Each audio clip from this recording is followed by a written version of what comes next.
Good morning बच्चों, this is Pratma Jaiswal and this is class 8th online video chapter 4 part 3. बच्चों, today we are learn chapter 4. So what is the chapter 4? The chapter 4 name is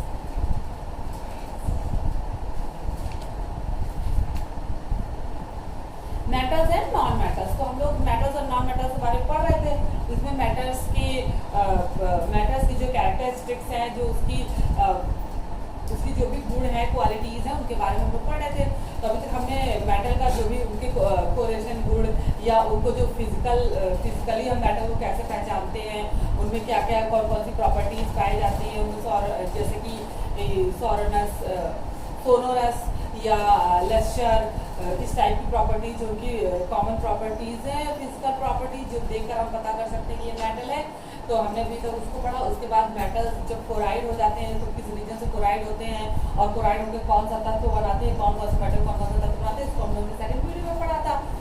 अब हम third video में पढ़ेंगे कि जब metal acid से react करता है या जब मेटल रिएक्ट करता है तो कैसे रिएक्शंस होते हैं, जब एसिड से रिएक्ट करता है तो क्या बनता है, या उसमें जब मेटल में कैसे डिस्प्लेसमेंट रिएक्शन होते हैं।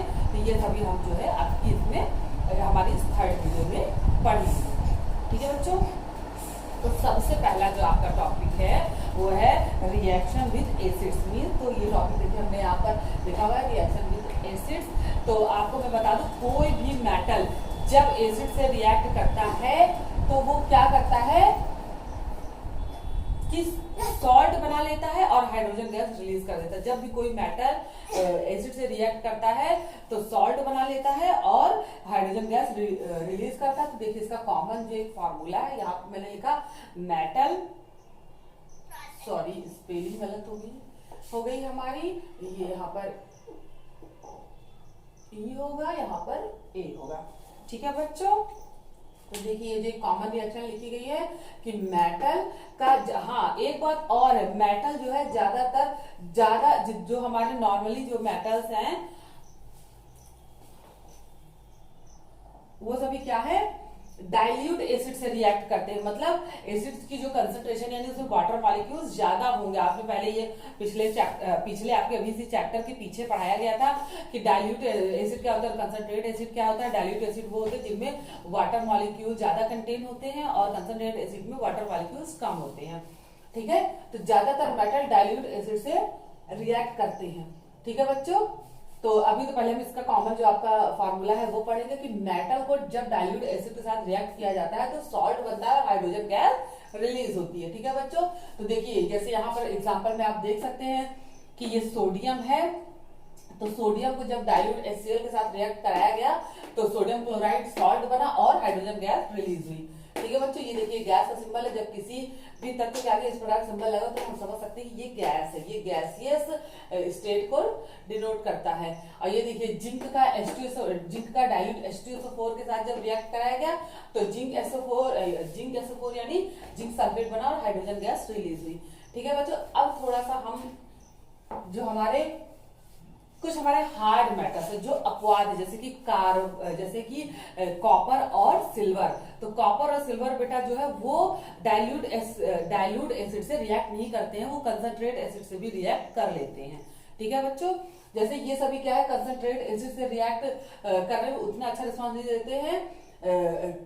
सारे जो मेटल्स है वो डाइल्यूट एसिड के साथ ही रिएक्ट करते हैं और अच्छा रिस्पॉन्स देते हैं। लेकिन जो हमारा कॉपर और सिल्वर है वो कंसंट्रेट एसिड के साथ रिएक्ट करता है, डाइल्यूट एसिड के साथ वो रिस्पॉन्स नहीं देता। ये दोनों अपवाद है, मतलब ये एक्सेप्शनल पार्ट है हमारे इस टॉपिक का। तो देखिए कॉपर को जब कंसंट्रेट H2SO4 के साथ रिएक्ट कराया जाता है तो ये कॉपर सल्फेट देते हैं और अलग से सल्फर डाइऑक्साइड और हाइड्रोजन पानी बनता है। ठीक है बच्चों, तो जब कॉपर को कंसंट्रेट H2SO4 से रिएक्ट कराया गया तो उसमें क्या हुआ, सॉल्ट तो बना लेकिन उसमें हाइड्रोजन गैस नहीं निकली, इसमें वाटर मॉलिक्यूल बना और एक और गैस बन गई। तो जब सिल्वर का कराया जाता है तो उसमें भी कुछ इसी तरह का हमें चेंजेस देखने को मिलता है। तो हम कह सकते हैं कि मेटल को जब एसिड के साथ रिएक्ट कराया जाता है तो सॉल्ट बनता है और हाइड्रोजन गैस रिलीज होती है। ठीक है बच्चों, अब नॉन मेटल की बात करें तो generally non metals do not react with dilute acids. Some non metals example carbon, sulphur and phosphorus react with concentrated acid to form their respective oxide. तो बच्चों जनरली जो हमारे नॉन मेटल्स है वो डाइल्यूट एसिड के साथ react नहीं करते, वो कंसंट्रेट एसिड के साथ रिएक्ट करते हैं और उनके ऑक्साइड बनाते हैं. ठीक है बच्चों. ठीक, जैसे कि हमारे जो भी नॉन मेटल जो भी होंगे उनमें ऑक्सीजन मॉलिक्यूल जुड़ जाएगा, वो उनके ऑक्साइड बनाएंगे. अब रिएक्शन विद बेस, तो जब क्षार के साथ इनका रिएक्शन कराया जाता है तो बच्चों ये क्या रिस्पॉन्स देते हैं. Metals only a few metal जैसे कि एल्युमिनियम, जिंक और लेड, हमारे कुछ ही मेटल जैसे कि हमारे एल्युमिनियम हो गए, जिंक हो गए या सीसा हो गया, जिंक लेड हो गया, कुछ ही मेटल जो है react with strong base like sodium hydroxide and release hydrogen gas. तो कुछ ही जो मेटल है वो स्ट्रॉन्ग बेस के साथ रिएक्ट करते हैं और हाइड्रोजन गैस रिलीज करते हैं, बाकी कोई भी मेटल जो है बेस के साथ रिएक्ट नहीं करता है. ठीक है बच्चों. अब नॉन मेटल की बात करें तो reaction of non metal with base of very complex and will be dealt with in higher classes. तो नॉन मेटल जब बेस के साथ रिएक्ट करते तो बच्चों ये बहुत ज्यादा कॉम्प्लेक्स रिएक्शन है जिन्हें आप हायर क्लास में पढ़ेंगे. आप इस क्लास के लिए अभी टू यंग है. ठीक है बच्चों. तो आप रिएक्शन विद एसिड आप समझिए, ये आपको समझ में आया कि जब डाइल्यूट एसिड के साथ रिएक्ट करते हैं तो सीधी सी बात है कि सॉल्ट बनता है और हाइड्रोजन गैस निकलती है. ठीक बच्चों. तो रिएक्शन विद बेस में क्या होगा कि जब कोई भी मेटल जो है वो बेस के साथ जब रिएक्ट करेगा, बेस के साथ रिएक्ट करेगा, कुछ ही सारे, पहली बात तो सारे मेटल बेस के साथ रिएक्ट नहीं करते, कुछ ही मेटल बेस के साथ रिएक्ट करते हैं तो उनके तो वो क्या करते हैं, हाइड्रोजन गैस रिलीज करते हैं और सॉल्ट बनाते हैं.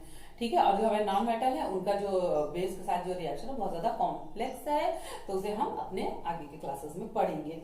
ठीक है. अब हम डिस्प्लेसमेंट रिएक्शन के बारे में बच्चों पढ़ेंगे.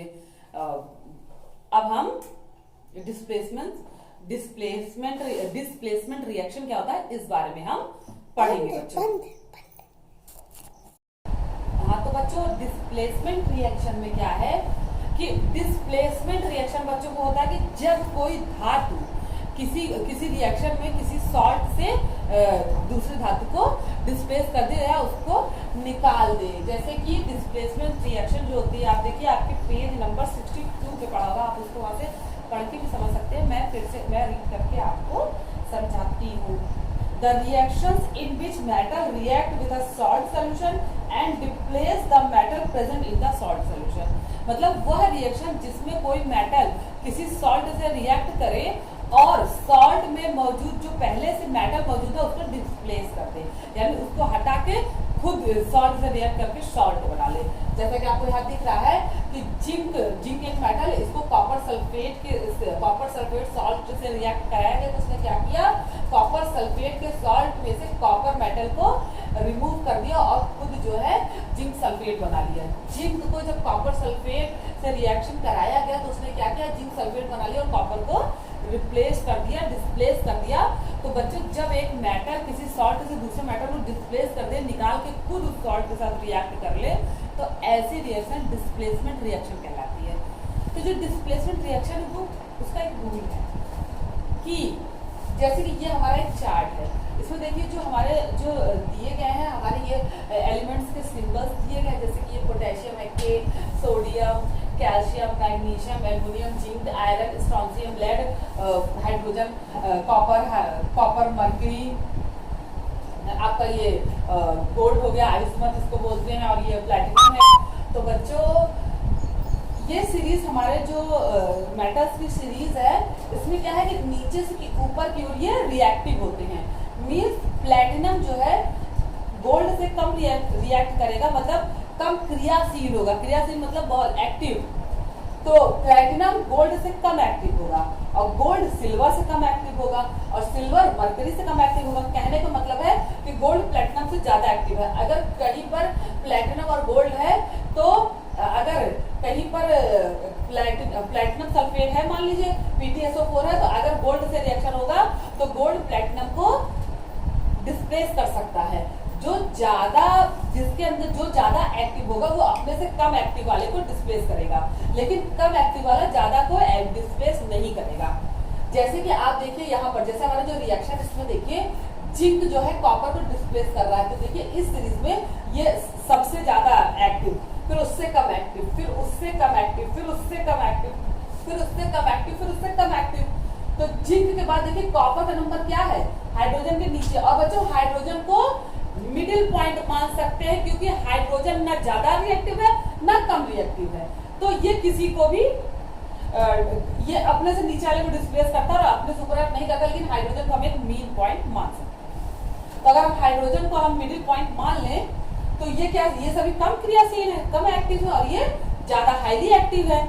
लेकिन ये जो सीरीज है नीचे से ऊपर की ओर जब बढ़ती है तो ऊपर वाला नीचे वाले से ज्यादा एक्टिव है। तो अब देखिए जिंक जो है सीरीज में कॉपर से कितना ऊपर है ना, तो जिंक कॉपर को डिस्प्लेस कर देगा। लेकिन कॉपर जब यही कॉपर जिंक सल्फेट के विलयन से एक्टिव कराया जाएगा तो कॉपर जिंक को डिस्प्लेस नहीं कर पाएगा। क्यों? क्योंकि कॉपर जो है जिंक से कम रिएक्टिव है। ये देखिए, ये बात हम इस सीरीज से देख रहे हैं, कॉपर जो है जिंक से कम रिएक्टिव है, तो कॉपर जिंक को डिस्प्लेस नहीं कर पाएगा। तो इसी तरह से जैसे मान लीजिए कहीं मैग्नीशियम जो है, मैग्नीशियम एल्युमिनियम को डिस्प्लेस कर सकता है, लेकिन एल्युमिनियम मैग्नीशियम को डिस्प्लेस नहीं कर पाएगा। तो डिस्प्लेसमेंट रिएक्शन जो होती है बच्चों, उसमें एक मेटल एक सॉल्ट से मेटल को डिस्प्लेस करता है, यानी निकाल के खुद रिएक्शन करता है। लेकिन उसके लिए क्या होता है कि जो कम एक्टिव होगा वो अपने से ज्यादा एक्टिव को डिस्प्लेस नहीं करेगा, जो ज्यादा एक्टिव होगा वो अपने से कम एक्टिव को डिस्प्लेस कर देगा। समझिए, जैसे कि यहाँ पर सीरीज दी हुई है। और उसके बाद बुक में भी है इस आप डिस्प्लेसमेंट रिएक्शन बहुत ज्यादा इंपॉर्टेंट रिएक्शन है, क्योंकि आगे के हमारे जो विद्युत सेल चैप्टर है हमारे फर्दर क्लासेस में भी, उसमें ये सारी रिएक्शन बहुत ज्यादा इंपॉर्टेंट, तब इसको ध्यान से पढ़ेंगे, आप बार बार इसको पढ़ेंगे। ठीक है बच्चों, आप इसको अच्छे से पढ़ेंगे, जिसको ना समझ आए वो डाउट मुझसे क्लियर करना, लेकिन इसको अच्छे से पढ़ेंगे, बुक में भी आप बुक से भी पढ़ सकते हैं। ठीक है बच्चों, जब एक मेटल किसी सॉल्ट से कम एक्टिव जो तत्व होगा वो अधिक एक्टिव तत्व से डिस्प्लेस हो जाएगा। मीन जो ज्यादा एक्टिव तत्व होगा वो कम एक्टिव तत्व को डिस्प्लेस कर देगा, लेकिन जो लेस रिएक्टिव हमारा एलिमेंट है वो मोर रिएक्टिव एलिमेंट को डिस्प्लेस नहीं कर पाएगा। ठीक है बच्चों, तो आई होप सबको डिस्प्लेसमेंट रिएक्शन समझ में आ गया होगा। ठीक है बच्चों, अब हम पढ़ेंगे यहाँ पर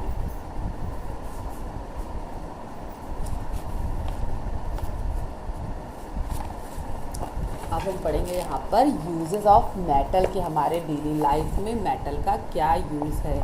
ठीक है बच्चों, तो देखिए यूजेस ऑफ मेटल और नॉन मेटल। अब हम पढ़ेंगे यूजेस ऑफ मेटल और नॉन मेटल। तो सबसे पहले हम मेटल से शुरुआत करते हैं।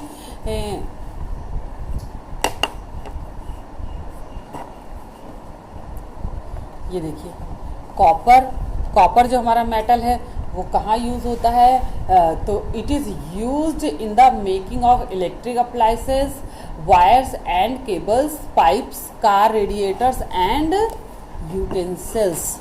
तो हमारे जो कॉपर मेटल है वो यूटेंसिल्स और इलेक्ट्रिक अप्लायंसेस बनाए जाते हैं।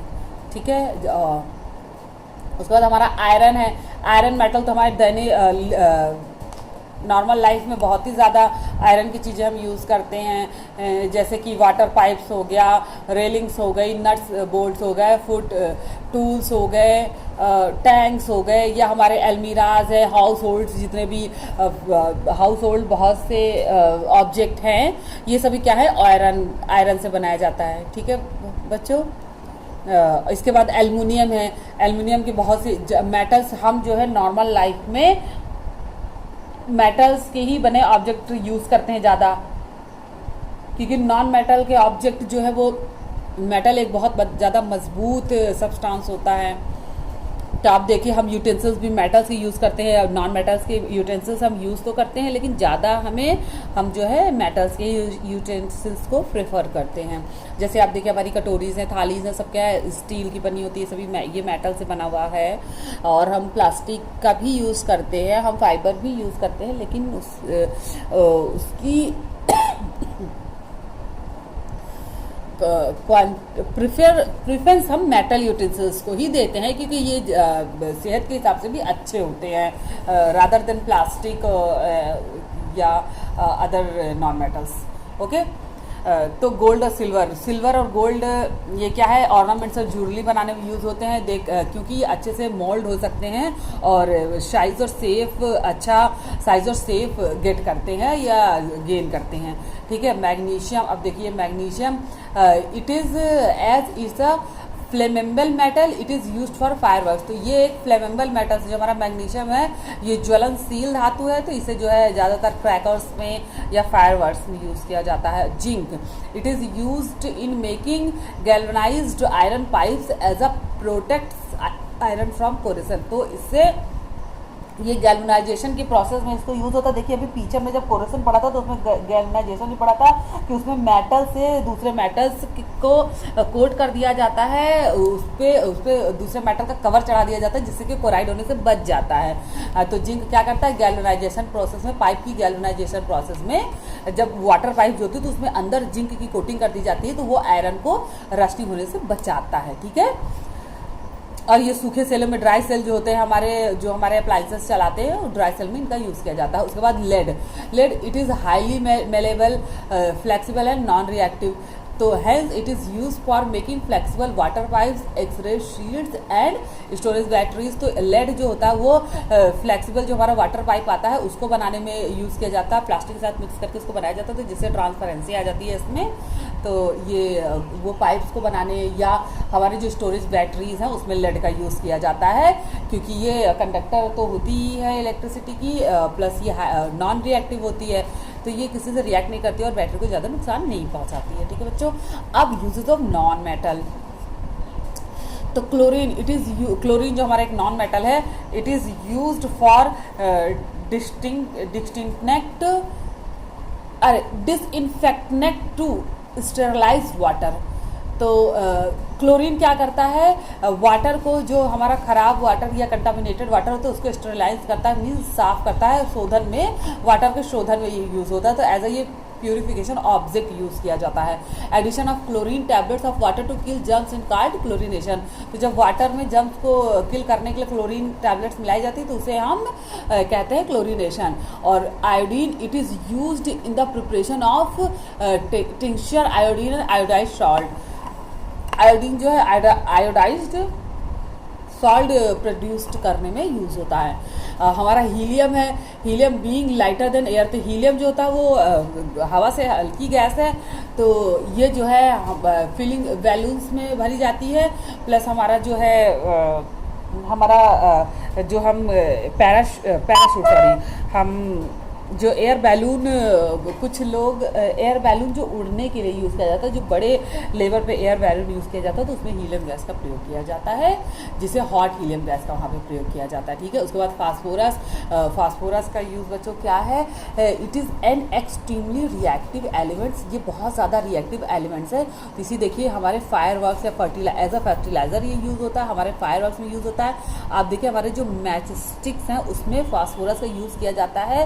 फास्फोरस की 3 कैटेगरीज होती है। तो इसमें एक टाइप का फास्फोरस तो इतना ज़्यादा एक्टिव होता है कि उसका अगर हम थोड़ा सा ही पाउडर अगर रख दें तो अपने आप जलने लगता है, जिसे हम वाइट फास्फोरस कहते हैं। और जो हमारा मैचस्टिक पर रेड फास्फोरस यूज़ होता है उसको हमें रब करना पड़ता है, रब करने के बाद ही वो फायर प्रोड्यूस करता है। उसके बाद ग्रेफाइट, कार्बन से बना हुआ ग्रेफाइट, ये भी एक नॉन मेटल है। तो इट इज़ नॉन कोरोसिव और चीप, ये सस्ता भी पड़ता है और नॉन कोरोसिव होता है। तो ये ज़्यादातर मार्किंग ऑब्जेक्ट जैसे कि पेंसिल वगैरह इसमें यूज़ किया जाता है, और भी जो हमारे मार्किंग ऑब्जेक्ट हैं उसमें यूज़ किया जाता है। It is use for making electrodes, और ये इलेक्ट्रॉड्स में भी यूज़ किया जाता है। जो हमारे बैटरीज में इलेक्ट्रॉड्स लगे होते हैं, जो हमारा बैटरी में प्लस और माइनस पॉइंट होता है, तो ये माइनस पॉइंट पर ग्रेफाइट का यूज़ किया जाता है। ठीक है। और ये बच्चों की पेंसिल्स बनाने में, ड्राई लुब्रिकेट्स बनाने में सब में यूज़ होता है। Sulphur, it is used in agriculture in insecticide. तो ये सल्फर जो है एग्रीकल्चर में इंसेक्टिसाइड के रूप में यूज़ होता है, जो हानिकारक कीटाणु उनको मारने के रूप में के लिए यूज़ होता है। फंगीसाइड, ये एज अ इंसेक्टिसाइड, फंगीसाइड और स्किन ऑइंटमेंट में सल्फर का यूज़ होता है। ये क्या करता है, जर्म को किल करता है, जो जितने भी छोटे छोटे माइक्रोब्स हैं तो सल्फर उनको किल कर देता है। और it is also used in the preparation of gun powder, plastic, detergent, synthetic fibre और एक्सप्लोसिव।